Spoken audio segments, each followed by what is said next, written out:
ជំរាបសួរពុកម៉ែបងប្អូនអរគ្នាវល់សាជាថ្មីទៀតហើយក្នុងការមើលទៅលើរង្វាន់នៅ PSG Express បងប្អូនអរគ្នាបាទអញ្ចឹងសម្រាប់ពុកម៉ែបងប្អូនអរគ្នាដែលចូលមើលវីដេអូរបស់ខ្ញុំសូមបងប្អូនអរគ្នាកុំភ្លេចចុច like ម្នាក់មួយផងដើម្បីទទួលបាននៅវីដេអូថ្មីបាទក៏ដូចជាការកក់កវល់កំប៉ុងជូនពុកម៉ែបងប្អូនកំសាន្តអញ្ចឹងណាបាទអញ្ចឹងសម្រាប់វីដេអូនេះដែរគឺ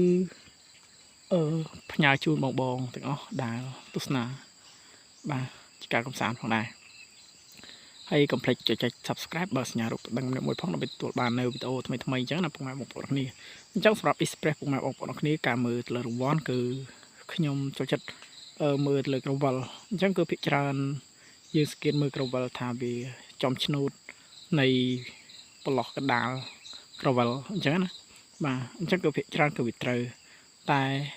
នេះជាការសាក់លបងបាទព្រោះការធ្វើរបស់ខ្ញុំគឺភាគច្រើនគឺវាត្រូវទាំងអស់គឺអត់មានថាខុសទេអញ្ចឹងកុំឲ្យខាតពេលយូរយើងកោះចង់ដឹងថាតើពីជាកំប៉ុងនេះបាននឹងត្រូវបាទត្រូវឬក៏ខុសអញ្ចឹងយើងទស្សនាទាំងអស់គ្នាពីព្រោះ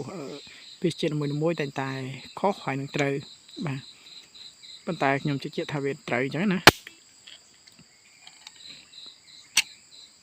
ហើយយើងកោះទៅហើយបាទនេះបងប្អូនគ្នាគឺបានមកកំប៉ុងពិតៗណាបាទសម្រាប់ភេសជ្ជៈបាទ Express 2026គឺងាយស្រួលងាយជាប់ច្រើនមែនតើពុកម៉ែបងប្អូនគ្នាបាទអ្នកខ្លះដល់ទៅ$2000អ្នកខ្លះដល់ទៅច្រើននិយាយចំទៅគឺរង្វាន់ធំគឺច្រើនមែនតើកំប៉ុងរងចាំយើងអញ្ចឹងណា